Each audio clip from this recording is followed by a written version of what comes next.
Hello children, I hope you are all safe and good. Welcome to Samveda E-class organized by DSERT Banashankari, Bangalore.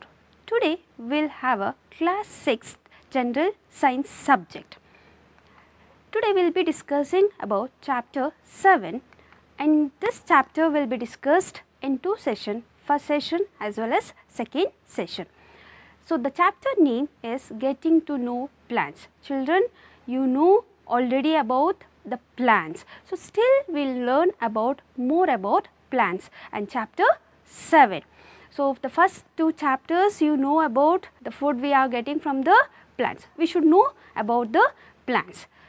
So, what are the objectives we will be learning in this chapter? The objectives of this lesson are the classification of plants, children. So, you will be learning about the different classification of plants, the morphological structure of plants. So, what is the structure, the basic structure of the plants, and in that you will be studying about complete detail about root system, a shoot system, flower and its parts. This is the major parts of a plant you will be discussing as well as you will be knowing in this chapter. So, today's session, as I told, we will be learning this chapter in two sessions. So, today's session you will be learning about the morphological structure of a plant in detail and the classification of plant based on the sizes you will be studying, the herbs, shrubs as well as trees, the shoot system, stem and its function. So, today's sessions we will be learning different concepts, particularly the basic structure of a plant and the classification of plants based on their size and the shoot system in detail. Observe this picture, children. Yes, what you are observing, children? Yes, you will be observing a river, trees, tent, hills, stones, small plants. By this you can understand that we see trees, plants everywhere, isn't it right? So, from this picture you can analyze that how the plants are grow everywhere, where we find the plants in everywhere. So, let us have a walk in the nature. Very keenly observing a different plants. So, you go outside and observe all the plants around you, children. So, do you see that some plants are very small, some are very big, while some are just a patches on the green on the soil and some have a leaves while some other have a reddish one. So, if you go around a walk in the nature, you will see a different types of plants. Some they are very small, some they are medium size of plants you can see, and some they are very big trees you can see, children. So, let us look into a further. As I told, so we see a lot of many different types of plants. Some plants will grow on land, they are called as terrestrial plants. Some plants are grow in the water, so they are called as a aquatic plants. So, you have seen that some plants are grown in the lands, they are called as terrestrial plants. Some plants which are grown in the water like lotus, all these plants you have seen in the water which grows in the water. So, they are called as a aquatic plants. So, some, as we know, you have differentiates, right? If you go for a walk on a roadside, on your in the park, in the school sites. So, all this you see as different plants which are very small. Some they have a flowers, some they have a fruits. So, let us look into a basic structure of a plants. On the basis of the structure and size, plants are divided into three categories, children. Let us have a look on this three categories: herbs, shrubs and trees. So, on the basis of their size and the structure, the plants have been classified into three main plants, three categories, children. So, that is herbs, shrubs and trees. So, you can see the first picture says it is a herb, the second it is a shrub and third one is tree. So, now we will have a discuss each and every types of plants. The first is herbs. This herbs you have seen. So, plants with the green and tender stems are called as herbs. So, if you have seen this in the pot in the garden, you can see in your house, children, the plants with a green and tender stem, very soft stems are called as herbs, and these are very short. So, when you compare with other type of plants, so these herbs are very short plants, and the stems are very thin and green color, and they do not have branches. So you have seen this, some herbs have been grown in the pots. So very thin stems and also very green in color, and they do not have any branches, and their lifespan varies from between a few months to a year, children. So there are example for the herbs, you can say, so coriander, the sunflower, mustard, wheat and paddy. So these are the some of the examples for the herbs where their stem is tender as well as very soft, and they do not have a branches. They are called as a herbs. Shrubs. So what are shrubs, children? You have studied, you have already know about shrubs. Some plants develop branches near the base of a stem. So they are called as shrubs. The stem is very hard. Compare with the herbs, the stem of the shrubs are hard but not very thick such as plants. They are called as shrubs. So the stem is not, when you compare with the herbs, the stem of the shrubs are little thick, and also you can say that it is little brown in color, when you compare with the herbs, and they are called as shrubs. These are the medium sized plants. So when you compare with this, so they are very small plants,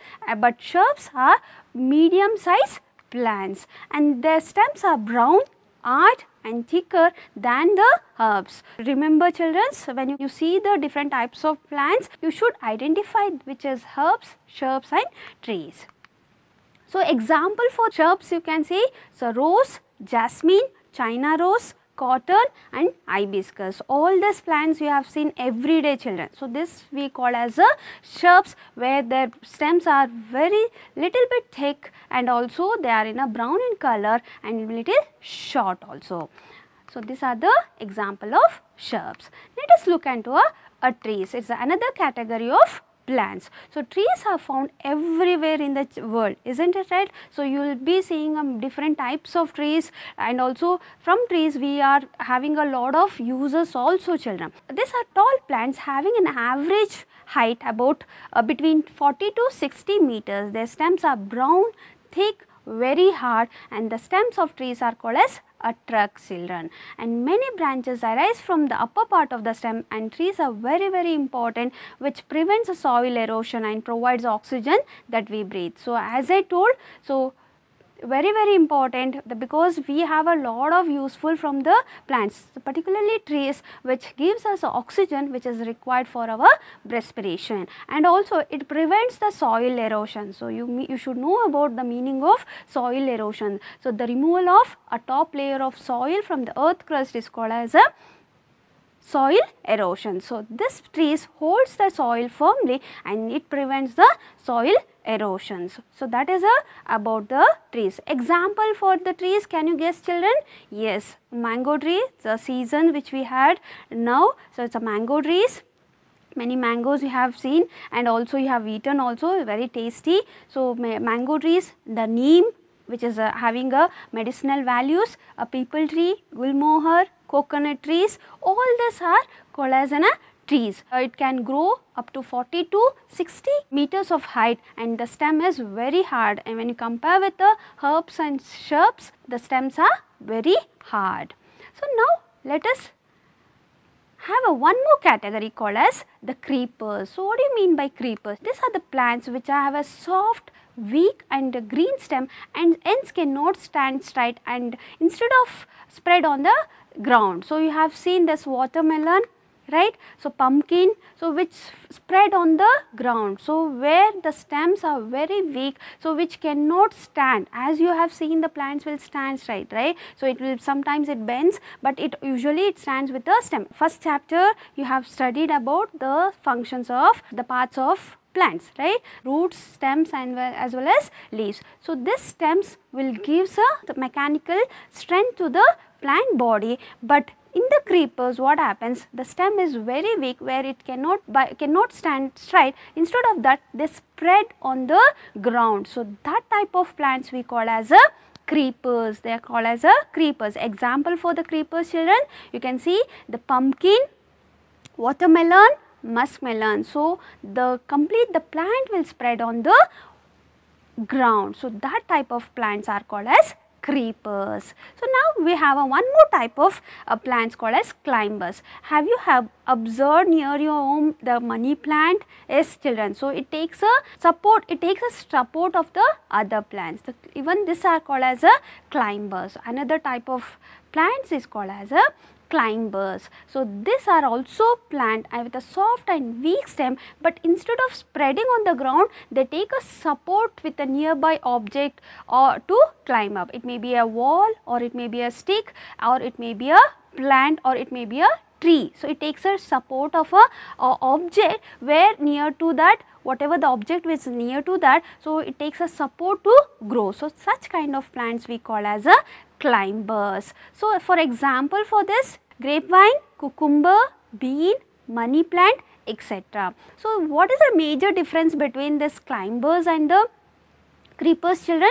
So the creepers will spread on the ground, the climbers will take a support of the other objects. So this is a major difference between the creepers and the climbers. So the example for the climbers, the pea plant, grapevine, money plant. So this are, you have seen children in your home. So the money plant, so it takes a support of the wall and it grows. So these are the examples for the climbers. So these are the different categories of plants. So what we have studied till now, so herbs, which is very soft stem, as well as it does not have a branches. Shrubs, so when you compare with the herbs, it is having a little bit hard stems, and also it having a average height. And if you come to a trees, it can grow 40 to 60 meters, and also the stem is very hard. So now we have whatever we have studied, it is the classification of plants based on the size and the basic structure. So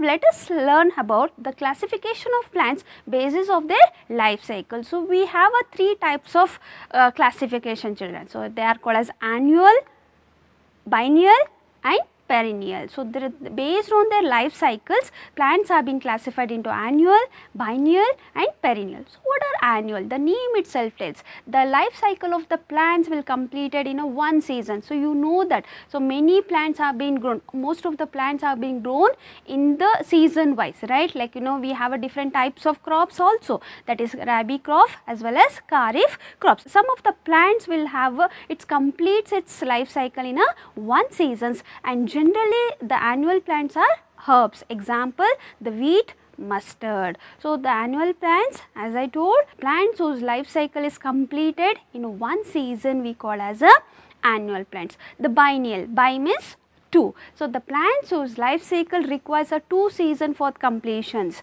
So they are generally herbs and rarely shrubs. Example, the radish, carrot and potato. What do I mean by perennial? So the perennial plants whose life cycle runs of more than 2 to 3 years. Example, the palm trees, babul trees. So most of the trees will, you know, they are perennial. It will be live for many years. So these are the classification of plants based on their life cycle. So that is annual, biennial and perennial. Now let us study the difference between about the herbs, shrubs and trees. So as I told, these are the seed producing and non-woody. They do not have a woody stems, but shrubs, so these are woody plants with several branches arising from the ground, and trees, these are woody perennial. It lives for it takes 2 to 3 years of life cycle with a single trunk and grow at a considerable height. And when you come to herbs, non-woody and the stem will be very soft, and in the shrubs, woody and thick stems that are not hard. The woody plants with a thick, hard and brown stem, children, and herbs, they do not have branches. The branches are not arises from the herbs, and in the shrubs, you know, the branches are arise from the bases and have branches on a single stems in the trees. And what about this tend to be very short? So the herbs usually very short and tend to be taller, and when you compare with the herbs and shrubs, so the trees are tallest plants. And the herbs, they experience the annual, biennial or perennial growth pattern, but shrubs tend to be perennial. Even the trees are perennial, more than 2 to 3 years of life cycle. And the herbs, used as a food additives and medicines. So, most of the herbs which have been used for the medical purpose, and the food whatever we are getting all from the herbs. The shrubs are used in the gardening and medicines, like rose plant, hibiscus plants, all these plants which are being used for in the gardening purpose. And the trees, as you know, they prevent the soil erosion, provides a wood, and also controls carbon dioxide in the air. The example for the herbs: basil, lavender and culinary.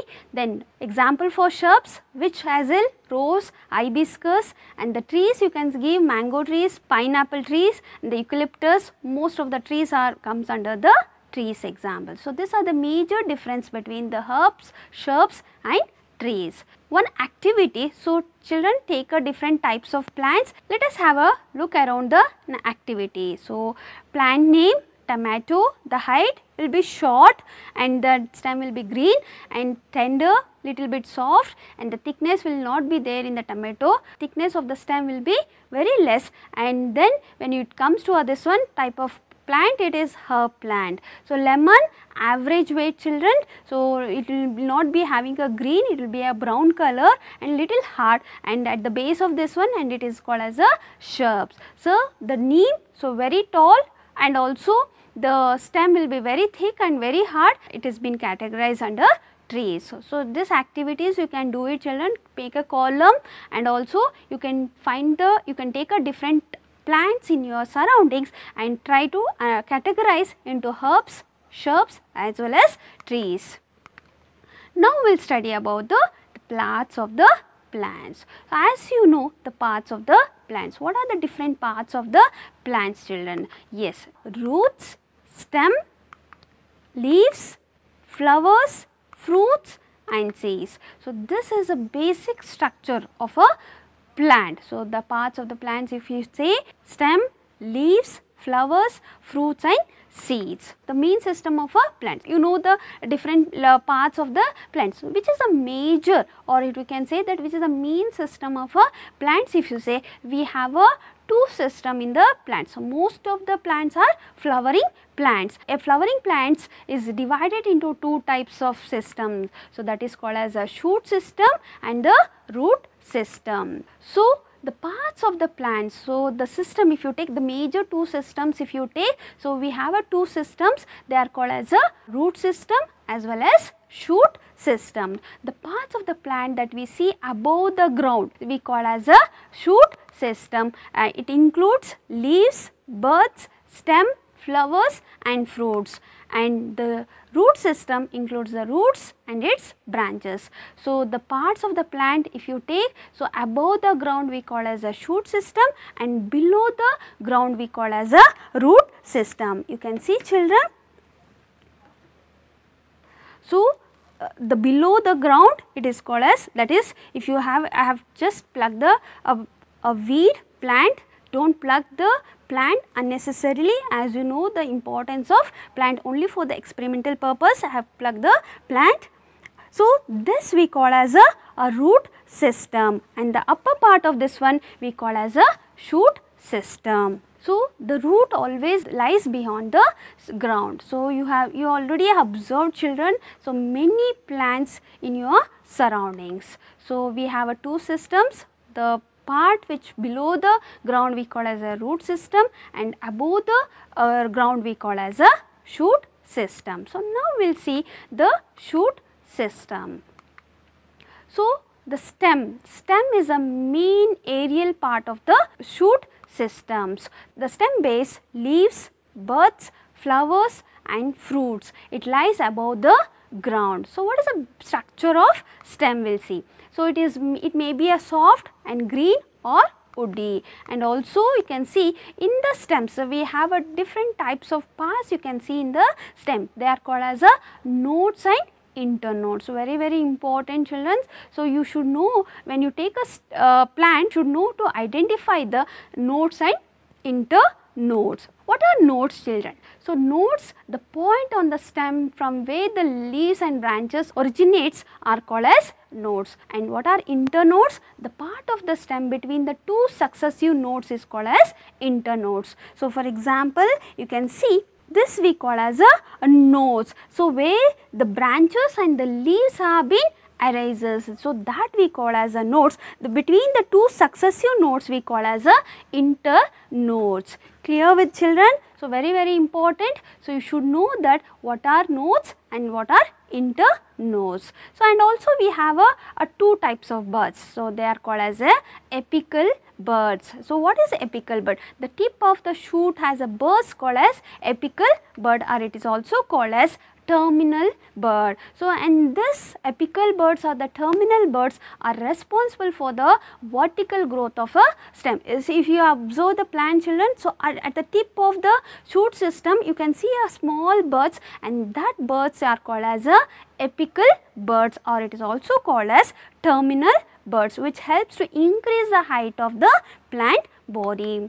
So, another type of birds called as axillary birds. What are axillary birds? So, the angle between the upper side of a leaves and the stem is called as axils. The birds found here are called as axillary. So, between the leaves if you see as birds, they are called as axillary birds, and they produce a new branches with either leaves or a flower. So, different types of birds, one is apical bird, another one is axillary birds. So, what are apical birds? So, you know at the tip of the stem, whatever the birds you are finding we call as a apical bird. At the near to the leaves, so we call as a axillary birds. You can see, children. So, the nodes, these are the parts of the stem, that is nodes, internodes as well as axillary bird and apical bird. Let us discuss about the functions of stem. So, as you know, it conducts the water and minerals. So, how to find out whether the stem conducts the water and minerals from the roots to the leaves? So, we have an experiment. So, you can see that, children, you can also perform an experiment in your home. For this, you need a glass and a stem. So, cut the roots. Okay, you take a stem, you take a sample of a plant, pour water into the glass, 1/3 of a glass, then add a few drops of red ink to the water, cut the base of the stem of the herb and put in the glass as shown in the figure. Then observe it next day. So, you will observe the red color in the herbs. So, you can cut the stem across and look for the red color inside the stem. So, you can see from this activity, you can say that water moves from the stem. In other words, the stem conducts water just like the red ink. Minerals dissolved in the water also move up in the stem along with the water. So, you know, children, the water will be pouring to a root. The soil contains the minerals, and even for the prepare the food, the plants require water and minerals, and that is conducted by a stem. So, this is a simple experiment where you can do it in your home. So, follow the steps, you will come to know stems can conduct the water and minerals from the roots to the leaves. So, the major functions of the stems if you take, so it holds the plants upright, due to which is also called as a backbone of the plants. The complete plant has been held by the stems. That is what I would say, that it gives a mechanical strength to the plant body, and that is why it is called as backbone of the plant. And the stem bears all the aerial parts. Why it is called as aerial? Because it will be in the atmosphere. The parts which have been exposed to the atmosphere we call as aerial parts, like leaves, flowers, fruits, etc. And also the food prepared by leaves are conducted to roots or non-green parts of the stem. So, whatever the food which has been prepared in the leaves are being transferred, are being conducted by the stem to the non-green parts as well as to the roots. So, these are the major functions of the stems. So, and also do have one activity we have learned about the stems will conduct the water as well as minerals from the roots, and this stems helps in the upward movement of water and minerals absorbed by the roots and transport to the leaves. So, these are the major functions of the stems. So, now we will go with the modifications of stems. So, as you have seen, know about the different modifications. So, plants, animals, even human beings, they adapt to the environment. So, some of the plants also have that modification to the environment. So, some stems like ginger, onion and potato store food, and some plants like cactus and opuntia that grows in the desert areas manufacture food in their green as well as fleshy stems. And some plants are modified into thrones like rose plants. You have seen the rose plant, children. So there is a thrones where helps to protect the plants from the being eaten by the animals. So these are the modifications of the stem. And one more modification called as it has been specialized structure called as tendrils, which provides a support to the weak stem. So you have learnt that creepers as well as the climbers, so that is nothing but a tendril. So example for this called as a grape vine, potato, onion and ginger, which helps to store the food, and the tendrils which have been used to give a support to the weak stem, and the prickles or the thorn in the rose plant which helps to protect by themselves from the animal eatings. So this is about today's session, children. Let us summarize. So what and all we have been discussed in this session. So the plants have been classified into herbs, shrubs, trees on the basis of their structures and size. As you know, when you go around, so you will be seeing a different types of plants, so which are small, very medium size, and which are very big in size. So based on their classification, based on the structure and the size, so it has been classified into herbs, shrubs and trees. And also we have been studied about the two major systems of plants. So the upper part we call as a shoot system, and the lower part of the plant body is called as root system. So the root systems below the ground and shoot system above the ground. So the root remains under the ground while the shoot system is being exposed above the ground, and the shoot systems base, branches, leaves, flowers and fruits, and the stem consists of nodes, internodes, axillary buds and apical buds. The major functions of stem, if you say, stem helps in the conduction of water and minerals and gives a mechanical support to the plants, and the stems are modified into tubers, thorns and tendrils. These are the modification of the stems. The tubers, you can remember the example potato, thorns, it is cactus, as well as rose plant, tendrils, the grapevines. So I'll be like to give a very simple project you can do by yourself. List the names of the plants which comes under herbs, shrubs and trees, and try the activity to know about the function of stem with the different colorings, and note down the observation and discuss with teachers. You have to, for this activity, what you have to do, you have to take a glass of water and you have to take a stem and you have to put a coloring, remove the base of the, that means you have to cut the roots and you have to keep it for a 1 day. Observe the conduction of colored ink or colored solution through the stem and discuss with your teacher. So draw a neat label diagram of plants and color it, children. So all the different parts of the plants you have to do it and you have to color it. And the homework, very simple assignment I like to give. So give 2 examples for the each of the following. So herbs, creepers, shrubs, trees. So 2 examples you can make a list and distinguish between herbs and shrubs, creepers and climbers. I hope you have understood, children. So in the next sessions we will be discussing further concepts. Thank you. So myself Sudhahar, I am working as an assistant science teacher in Vidya Mandir Public School, Amrutali, Bangalore.